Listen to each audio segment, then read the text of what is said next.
How would you like a 15% discount to my daily email, the stack of stuff, the show notes, discounts to the conference, all of that? All you need to do is text the word show to 33777. You'll get the annual subscription with a 15% discount to my daily email. You'll get the stack of stuff, the links to the show notes, discounts to the conference, and so much more. All you have to do is text the word show, SHOW, to 33777. Text show to 33777.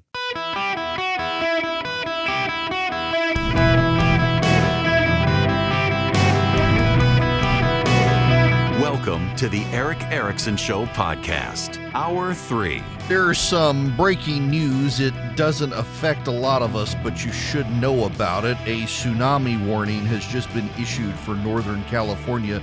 There's been a massive earthquake in the Pacific off the coast of San Francisco. Shockwaves felt in the metro San Francisco area, and tsunami warning as a result. It was actually struck Humboldt County. A 7 magnitude earthquake has struck the San Francisco area. Tsunami warning has been issued by the U.S. Geological Survey, telling people they should expect a tsunami, a magnitude 7 earthquake. Originally reported as 6.6, and remember, it's a logarithmic scale, so a 7 magnitude earthquake is actually much more significant than a 6.6 magnitude earthquake, and there are real concerns about a tsunami rolling into San Francisco. We will keep an eye. It's actually north of San Francisco, I'm sorry. Where is the survey here? Yes. This is a tsunami warning is now in effect for the coast from Davenport, California to the Oregon-California border. This does include the San Francisco Bay. The coast from the Oregon-California border to the Douglas Lane line in Oregon, 10 miles southwest of Florence, Oregon. For other U.S. and Canadian Pacific coasts in North America, the level of tsunami danger is being evaluated. This is happening now. A magnitude 7 earthquake has just struck Humboldt County, California. Pretty significant quake. We'll keep an eye on the story as it develops. The phone number here on the Eric Erickson Show, 877-973-7425. I want to deviate from politics and international affairs to sports. We're not a sports show. I like watching sports. I got to tell you, though, so I went to the Falcons-Chargers game on Sunday. It is the second time I have been to an NFL game. The first time was to the Raiders-Green Bay. And it is, hang on, but has a U.S. Bureau. Sorry, my wife is texting me, and it was important. So I've been now to the Raiders-Green Bay game in Las Vegas. I've been to the Chargers-Falcons game in Atlanta. I am an owner of the Green Bay Packers. My apologies to Kirk Cousins and to all my listeners who are Falcons fans. I'm from Louisiana, so I root for the Saints. I can't bring myself. I love the Braves. I can't bring myself to become a Falcons fan because I own Green Bay and I'm from Louisiana, so it's the Saints and Green Bay. And I really have always liked, even before Patrick Mahomes was there, I like Kansas City and San Francisco 49ers. Those are kind of the 4 teams I pay attention to football. My dad has always been a Dolphins fan because he's from Miami. The teams I've always paid attention to are Green Bay and the Saints, the 49ers and the Chiefs. And beyond that, I mean, I'll watch a football game. But I did have this revelation when I was sitting in the Falcons, the Mercedes-Benz Stadium, watching the football game that, you know what? Yeah, I think I like watching it at home better. I think I like watching a football game on my front porch on my giant TV better than I like it in the stands because there's no fans around. When I was at the Falcons game, the guy next to me was talking about the amount of ecstasy he had done that morning. And the guys he was with behind me were talking about all the edibles that were in their system. There were a bunch of just drunk people, the smell of weed in the stadium, which I thought you weren't supposed to smoke in the stadium. But I mean, it was fine. Actually, the food, I got to say, the stadium food was good. But I would much prefer to watch it on TV at home than be in the stadium. Now, if it's, I'd go to a Green Bay game as long as it's not like snowing in Green Bay. It would be it can be fun to go with your friends, but watching the game, pay attention to the game, it's better, I think, on TV. That being said, I much prefer to go to a baseball stadium to watch a baseball game. Baseball is a much more communal act.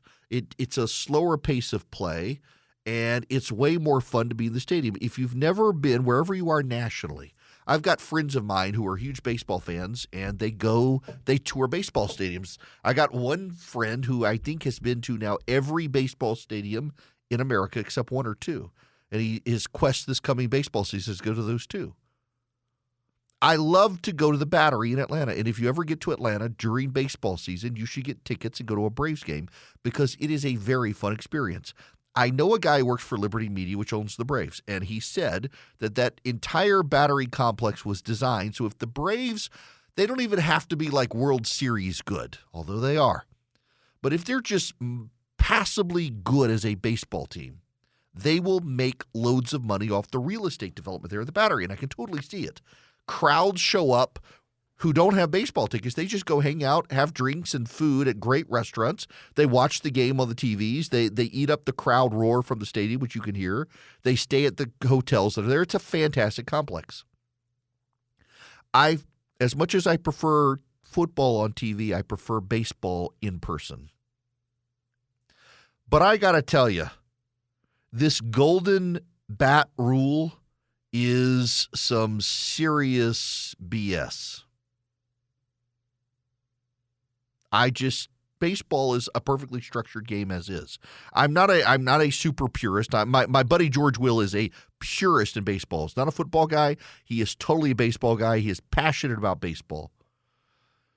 But I got to tell you, I tend to agree with George Will that baseball as it is now is a pretty well-structured game. It doesn't need any more changes. And Rob Manfred, the idiot commissioner of baseball, is floating something called the Golden At-Bat Rule, and it comes from the Savannah Bananas, of all things. The Savannah Bananas are a baseball team in Savannah, Georgia. They're not even an MLB team. And they use the Golden At-Bat Rule, and they have become this massive cult experience. People around the country fly to Savannah, Georgia to watch the Savannah Bananas. It's a wild experience. I got a buddy of mine who lives over in Texas. Jared, you know I'm talking about you right now. And he said, have you been to a Savannah Bananas game? I'm like, no. And he wants to come over to a Savannah Bananas game, and I will take him to a Savannah Banana game. It's a wild, fun experience, but they have this rule where essentially their best player could at any time be given the bat. Once in a game. So this is the Wall Street Journal now. Imagine a future World Series game, bottom of the ninth, Dodgers down by 1, 2 outs, superstar Shohei Ohtani at the plate. After a 12-pitch battle, Ohtani hits a towering shot to right, which lands in the sold-out bleachers. Pandemonium, game tied. He rounds the bases, points skyward, crosses home plate, and then picks back up the bat and stands there again, ready to do it all over. That's the Golden At-Bat Rule. It's designed to give baseball something that other sports have, the potential for the biggest stars at the crucial moments to shine. A quarterback can drive his team late in a game. Connor McDavid can do it on the ice. Steph Curry can do it on the basketball court. But in baseball, there's a batter order. And you don't deviate outside the batter order typically. So what Rob Manfred is floating is they adopt what the Savannah Bananas do, and they take the Golden At-Bat Rule where the star batter can show up once a game at a crucial moment and dominate. And that's such a dumb, that's not baseball.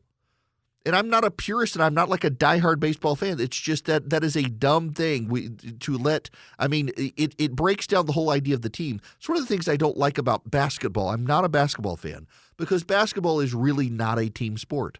Basketball is one really good player with a bunch of assistants around him, and we all know it's true. There are some teams that are loaded with quality players, but it's all about those players. It's not really about the team. Baseball, I like Freddie Freeman. I like Shohei Ohtani. They're great guys. They're fabulous players. Freddie Freeman, I wish he was still with the Braves. Wish Dansby Swanson was still with the Braves. But I'm a Braves fan, and I want to go see the Braves play. I'm not there for that player. And a lot of people go to a basketball game because they want to see LeBron James or they want to see Steph Curry. They go to a football game because they're fans, but also some of them they want to go see Aaron Rodgers flail about on the Jets. My gosh, the Jets. I saw yesterday, as a matter of fact, the Redskins want to bring back the Redskins name and they want to redo RFK Stadium. But to do so, they need congressional buy-in because it is federal property. And the Maryland Senate delegation says they're amenable to all of it, but they want part of Washington, D.C.'s Air National Guard Squadron. And the number one reply to the story on Twitter was, my God, man, no jets. We don't want any jets in Maryland. The Jets are the worst team in football. David, isn't that right? David, are you listening to me? David, the Jets are terrible. My CFO, David, is a Mets and Jets fan, people. We have to harass him on occasion. His rage keeps him from otherwise jumping out the window when we harass him. But, yeah, I mean, you want to see Tom Brady. You want to see Pat Mahomes. You want to see Aaron Rodgers. You want to see these quarterbacks. But you're really there for the team. You are there for the team, more so, I think, even than basketball. But in baseball, you're there for the Braves. You're there for the Cubs. You're there for all the other teams don't matter. Those are the only good teams. But you know what I mean. You're there for the Orioles, the Mets, the Yankees, the Dodgers. And this would upend that. Rob Manfred, he's only floating it. It's not going to happen. It's not going to happen. But yet he's bringing it up, and that concerns me. And Rob Manfred's been a disaster for baseball, I think. What he did with the All-Star Game, successfully lobbied by Stacey Abrams and the Progressives to pull it from Atlanta, and now they're having to bring it back. There's going to be no apology. It's just going to be pretend it never happened. It's a terrible idea, this golden at-bat rule. And on top of all of that, it comes at the same time as there's a growing fretting about sports betting generally. Now, I try to be careful here because I will acknowledge I am one of the very few people I know who doesn't engage in sports betting. And I know a guy who his entire career right now, very successfully, is to give people picks to bet on. And he gets very upset whenever I bring up we probably need to rethink sports betting. But there is just a growing sense from people that we've gone down a very bad rabbit hole with sports betting in the country. The number of bankruptcies are up. The number of people calling into gambling addiction hotlines is up. The number of young men committing suicide over massive gambling debts and depression and despair is up. We're seeing a lot of social fallout here. Someone sent me an article yesterday and said that, you know who the next neocon movement could be? Remember what the neocon is. Not the pejorative that people talk about of the day, but a neocon, a new conservative, are a bunch of Democrats who are deeply concerned with the Democrats becoming anti-American and parroting the Russians and the Soviets. And so in the 1980s and 90s, you had all these Democrats convert to the Republican Party over national security issues, thinking the Democrats were the party that were rooting against America. And now we're seeing a number of Democrats show up in the polling who are concerned about the Democrats being the pro-marijuana legalization, pro-pornography, and pro-gambling generation, and they're starting to become Republicans. If the Republicans don't throw the social conservatives under the bus, they may actually build a larger coalition with Democrats who are really concerned about the proliferation of betting and pornography and drugs in America as society begins to rot and decay. I mean, we're seeing this with the Democrats out there. Many of the same ones who support all this stuff out there, the ones cheering on the murder of an insurance executive. It's very wild to me. Think about all the extra stressors for all these young men placing sports bets if you had the golden at-bat rule. Rob Manfred would be the next executive who would have to worry. You can see the violence building. You can see the instability building. You can see all that. We are breaking down society one vice at a time. We're allowing them to spread and morph and fester. While we're upending our institutions and our games, is nothing sacred. If you do this to baseball, nothing is sacred anymore. And it's not a coincidence we're seeing just this upending of society right now across the board with young men and young women both. It's just depressing to see. No wonder people seem so hopeless when you have people like Rob Manfred willing to upend an institution like baseball just so that one dominant player can get a little more time on the field and also ruin some people's bets. AI might be the most important new computer technology ever. It's storming every industry. Everybody's talking about it. Billions of dollars invested, so buckle up. The problem is AI needs a lot of speed and processing power. So how do you compete without costs spiraling out of control? It's time to upgrade to the next generation of the cloud. Oracle Cloud Infrastructure, or OCI. OCI is a single platform for your infrastructure, database, application development, and AI needs. OCI has 4 to 8 times the bandwidth of other clouds, offers one consistent price instead of variable regional pricing, and of course, nobody does data better than Oracle. So now you can train your AI models at twice the speed and less than half the cost of other clouds. If you want to do more and spend less, like Uber, 8x8, Databricks, Mosaic, take a free test drive of OCI at oracle.com/Erickson, ERICKSON. That's oracle.com/Erickson, oracle.com/Erickson. Go check them out today. Welcome back. It is Eric Erickson here. You can be on the program, 877-973-7425. Let me go to Brian. Brian, welcome to the show. How are you? All right. How are you, Eric? Great. I totally agree with you on the golden bat thing. If that happens, I'm out. Next thing, we'll have a golden pitcher. Yeah. But anyway, what I called about was, for anybody who's paying attention, China is fairly obsessed with rare earth minerals. Mm-hmm. And I was just wondering, as far as that Chinese spy balloon back whenever it was, I wonder if that had some kind of a detector for gallium and some of those other rare earth minerals. And I'll hang up and listen. Well, yeah, thanks. Yeah, thanks for calling. I don't know that that's even possible, given that it's mineral underground. It does appear that they had massive array of communications, and one of the things the Chinese we do know have been doing in this country is trying to buy up a lot of land. Wouldn't surprise me if they were trying to do some aerial surveys of land geological features that might be worth trying to buy. But it's all speculation on any of our parts. All I know for certain is that they had communications arrays on trying to listen in on classified communications channels, microwave radio transmissions, and other things across the United States. But who knows?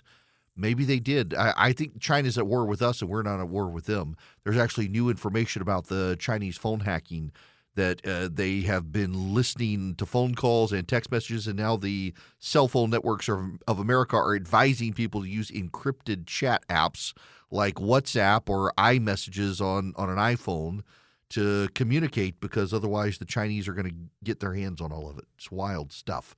More on that when we come back, actually. Vision Computers, if you're thinking of buying a computer for Christmas, is a great place to shop. Call them at 404-COMPUTE and tell them I sent you. You'll save some money. Vision you can take your old computer in, and they'll copy everything over to your new computer. So your documents will be there, your preferences, your apps, everything, the way you got your old computer set up, it'll just be transferred over. Vision can do that for you and save you money in the process, and then you get their tech support too. So if you ever have any questions or problems, you call a special number, and they, in 15 seconds or less, can answer the phone and give you the answer that you need to keep working and being productive. VisionComputers.com or 404-COMPUTE. Call Vision, 404-COMPUTE. Tell them I sent you. Likewise, if you're a business, you're looking to make technology purchases here at the end of the year to offset some tax liability, to upgrade yourself here at the end of the year, Vision's a great partner to do business with, because, again, every computer comes with their tech support, and those that you already have and you're not replacing, for just $179 a year per computer, Vision can take on the tech support for you. Save you some money. You don't have the in-house IT guy. 15 seconds or less, your employees get the answer to what's ailing them. Vision can even remote in. They can do printer support, email support too. VisionComputers.com or 404-COMPUTE. Give them a call. Tell them I sent you, save even more money. VisionComputers.com. Hello there. Welcome. It is Eric Erickson here. The phone number is 877-973-7425 if you would like to be on the program. I got a question. I got a question. Let's just say, hypothetically, you decide to adopt a child from Africa. You are a wealthy, white, single person. And you decide to adopt a child from Africa, from Uganda. And then a year or so later, decide I want another child from Africa.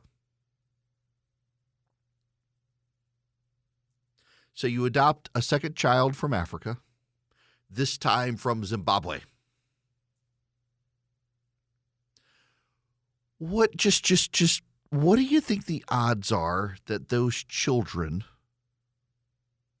both decide they're trans?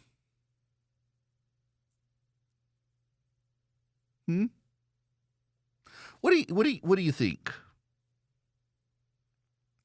I didn't realize this. I'm going to leave people's names out of it for privacy and all that, but I thought it was very interesting to learn of this, that there are disproportionate number of Hollywood actors and actresses and executives who have trans kids. And in fact, there is one prominent person who adopted two separate kids from two separate countries in Africa, and surprise, they're both trans.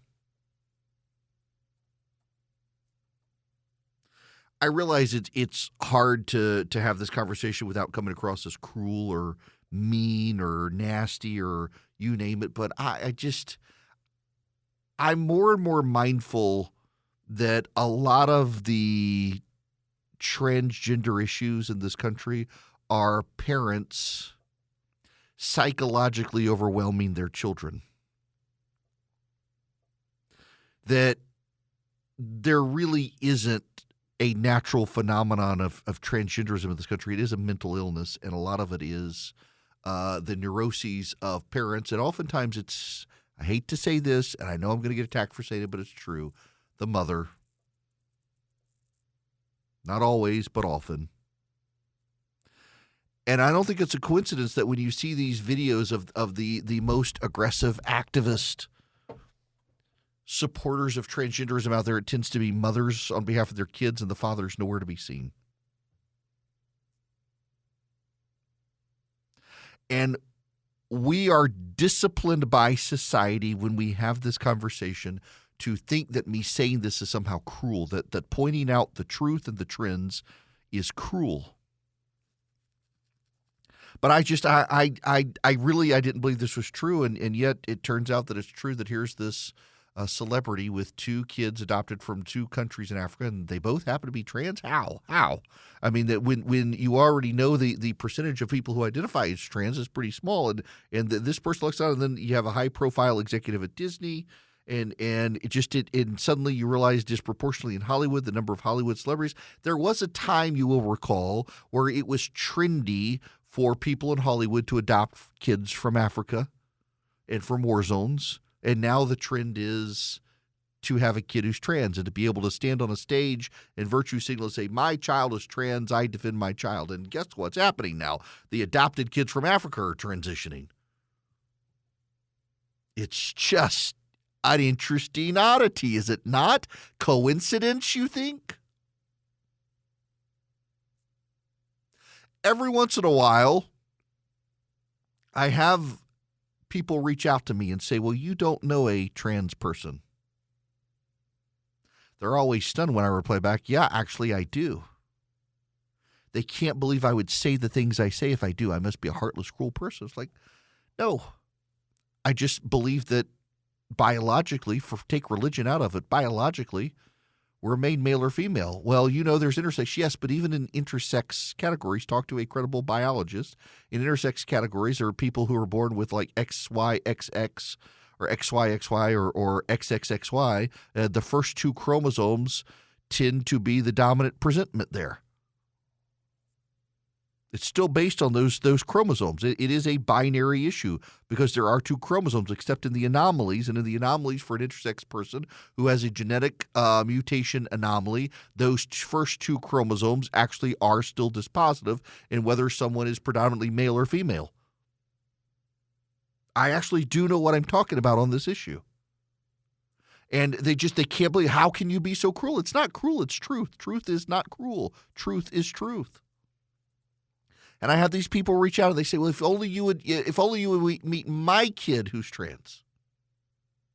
I'm sure your child is a lovely child,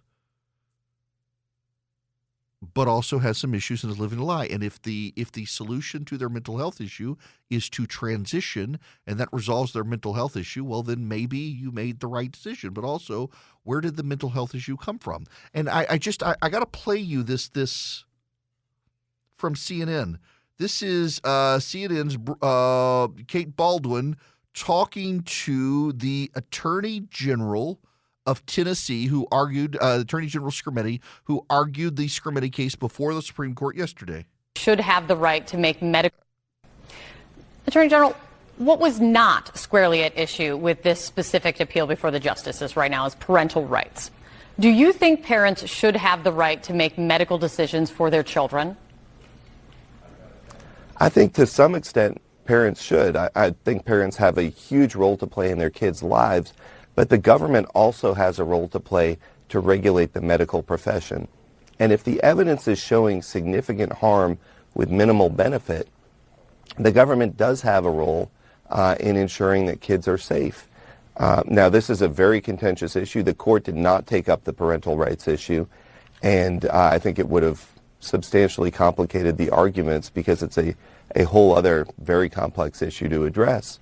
But you know, there's significant evidence of real harm. The research has been manipulated. I don't know that parents are getting accurate information necessarily about the risks involved and about the benefits. And in situations like that, the government has a role to play to protect its citizens, especially its young citizens. Yes. Now, let me ask you a question. The left in this country is adamant that states should ban conversion therapy. Conversion therapy is a therapy where some claim that they can, through therapy, get a child who identifies as gay to manifest as heterosexual. And the left has been very adamant that the state has a role to intervene and prohibit medical trained psychologists, doctors with medical degrees who believe in it from doing it. We are also, and this is where transgenderism becomes this weird thing. So we're told that someone is born gay or straight. And conversion therapy is bad. It's pseudoscience, and it doesn't necessarily work, although there are cases of people who have gone through conversion therapy and converted, and they said they identified as gay. They now identify as heterosexual, and in fact, there is some evidence there that someone who presents as gay, you up their testosterone levels, that they might suddenly decide that they're not gay. There actually is some evidence out there. Again, though, I question all of what we're hearing here, but just notice the pattern here, that you're born gay or straight, and conversion therapy, the left says, is bad. But they say that you're not born male or female. You get to decide, and then the government should convert you. It's the exact mirror image, and it's so weird to lump the T with L, G, and B, because the T is the mirror image of the L and the G. It's the exact opposite. It's you're not born this way, and we should give you medical attention to convert you, as opposed to you are born this way, and we should deny any effort to convert you. That's why there are so many people in the gay community, by the way, who view the trans issue as completely separate from them, and they wish to not be associated with it. And the more you probe, as the Supreme Court did yesterday, at least the conservative justices did, the more you see the deep contradictions in it, that they believe it's immutable, and it's not. Most of civil rights law, outside of religion, most civil rights law is designed around immutable characteristics. You can't change your race, and you can't change your sex. And here comes a lawyer to the U.S. Supreme Court who argues that gender like sex, they're separate, distinct, but is also immutable, and yet there is someone who's gender fluid who can go back and forth, and they say that that is immutable. You can't just pick one. And then when Justice Alito points out that actually some people do detransition, that means it's not immutable. The lawyer had no answer for it. It's just wild we've gotten to this point that this is set to come to court, and I find it very notable, again, that Neil Gorsuch was completely silent yesterday. Now, Gorsuch may be sick. He may be under the weather. Maybe he lost his voice. But also, Gorsuch's Bostock opinion was the one that added transgenderism to civil rights law. So you can't discriminate against someone who's transgender, and that opened the door to the present madness. And I got to wonder if Gorsuch sat there yesterday in those arguments and had any epiphany realizing that his Bostock opinion is what caused the present madness to proliferate, where the left is now trying to censor anyone who states the truth. Because the only way to make the lie become dominant is to censor people from telling the truth, which is that you're male or female and you don't get to change it. Now, Richard, you're up next. Welcome to the show. How are you? Hey, Eric, thanks for taking me. I did want to let you know I love your show. That this is, you're absolutely right. This is like a trend. It's a parents pushing type of trend. Just like I said, I liken it to like the parents that were hippies in the 60s naming their kids Star Child and Moonbeam. No child came out and wanted to be named that, right? Right. But now you have kids that are saying, I kind of feel like this, and parents are saying, oh, well, if you feel like this, here's what we can do. We can get you this medicine, or we can take you to this doctor. Well, you know, my kid used to love SpongeBob. He felt like he was Thomas the Train for like 3 years. Now he likes Bakugan. Next month it might be something different. If I just bent to every whim, now I do understand the need for the state to step in and say, hey, you know, parents may or may not be allowed to do this, but you have to look at it on a broad basis and say this is what the parents are deciding to do, and this is just them. This is not the children. So if it's not Richard, actually the children. I got a question for you. How much was the surgery for your kid when you got rid of his arms and legs and put train axles on him? Exactly. Exactly. Yeah. Yeah, exactly. And at what cost, right? Exactly. Look, my kid for the longest time identified as a pirate. We chopped off his leg, put a peg leg on, pulled out his eye, put on a patch, taught him to say arg, and, well, now he wants to be an astronaut, and he can't. He's disqualified because of the peg leg and the patch. and it's a slippery slope because, you know, the government is supposed to tell me I can only give my kids so much Tylenol. But there is empirical evidence and research that has been done to the point that we know it's unsafe for a certain amount of Tylenol to be given. We don't know what's going to go on with this 7-year-old that turned into a girl, and now you're 18, 19, 25. What does your life feel like then? And if we just open the floodgates to allowing all this to happen, I believe we are doing more damage. And I don't necessarily agree with the state saying that the parents can't do it. I think this needs to be more of a community coming together and saying, hey, this is not acceptable. And I don't believe that, you know, my kid in 7th and 8th grade should be forced to go to the bathroom or play sports with someone else that's transgender, but I also don't believe in excluding them. I believe that's the parents that are causing this kind of the parents, I think the parents definitely are. But, I mean, and to your point on bathrooms and stuff, Richard, having a girl like take the Leah Thomas situation who still has his male reproductive organs and changes in the bathroom with the actual girls who don't have male reproductive organs, and how deeply uncomfortable many of those girls are. And they themselves, someone on his team have come forward and said that they would get punished if they brought it up and complained about it. This happens all the time. I heard the other day about a student in a class who had a trans kid in class. This particular kid from a rural part of the country, very Christian, and accidentally said she. It's to someone who says they're trans but is very clearly she, and referred to the girl as she, and was frog marched to the front of the classroom and berated by the professor for daring to disrespect the other girl's pronouns, as opposed to just accommodating that. You know, we disagree. It's the level of bullying needed to accommodate is the thing that should tip you off that this is a mental issue and not a biological issue. By the way, I should say before I go to commercial break, congratulations to those of you who held on to your Bitcoin to $100,000. I'm not a cryptocurrency guy, but the government's trying to come for your cryptocurrency as part of their war on cash. Swiss America has been the trusted leader in precious metals for 40 years. They've been warning people about the secret war on cash and also how the government is going to great lengths to tie your cryptocurrency into it so they can monitor your spending habits. If you're interested in safeguarding your hard-earned cash from this war on cash, you need their free report. They're rated A+ by the Better Business Bureau, and they can educate you on protecting your assets. It takes less than 15 minutes to read this report about the secret war on cash. Get a free copy by calling or texting 800-289-2646. All you have to do to get this free report is mention my name, Eric, E-R-I-C-K. When you call or text 800-289-2646, it's completely free. Just call or text Swiss America, my name, Eric, E-R-I-C-K, to 800-289-2646. That's 800-289-2646. Message and data rates may apply. Tsunami warning is canceled for California and Oregon. That's a good thing. The Geological Survey has just canceled it, saying only small waves were being detected. Massive 7 on the Richter scale earthquake out in California about 30 minutes ago or so, 45 minutes ago, but looks like there will be no tsunami. Excellent, excellent, excellent. Good. Okay. All right, we got more stuff I want to try to cover.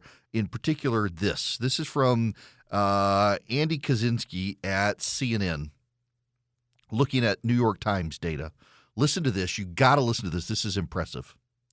Latino neighborhoods accounted for nearly half of Donald Trump's total gains in New York City compared with 2020. While Kamala Harris won these precincts by a 40-point margin, they fell short of Joe Biden's 66-point margin in 2020. Trump's vote share grew in Puerto Rican neighborhoods, Dominican neighborhoods, and Mexican neighborhoods alike. And I got to say, on the Puerto Rican one, I too, hearing from it wasn't just the media; it was from people in Trump's orbit. They were concerned about Tony Hinchcliffe's. At the opening at Madison Square Garden, they were concerned about the Puerto Ricans, but they held with Trump. Not only did they hold with Trump, in Puerto Rico, they went Republican. In fact, you'll notice Democrats are giving up on the idea that they should add Puerto Rico to the states because it's no sure thing that Puerto Ricans would send 2 Democratic senators to Washington. Also, here's data not from Andy. This is other data. If you overlap the shift in support to Donald Trump in Chicago, Denver, Atlanta, New York, Washington, Boston, Los Angeles, San Francisco, Miami, every major city in the United States, including Seattle. If you overlay the shift in Donald Trump's support to crime, you'll see a big shift to Donald Trump in neighborhoods that have been eaten up with crime in the last 4 years, crime that people in the media lectured us and told us wasn't a real thing. Those happen to be disproportionately poor, non-white neighborhoods, and that has shifted those neighborhoods to the GOP because they want safe streets in their communities. They don't want a bunch of crime like Democrats assumed they would. Keep people safe. They'll vote for you. Don't, they'll turn on you. We'll talk to you guys tomorrow.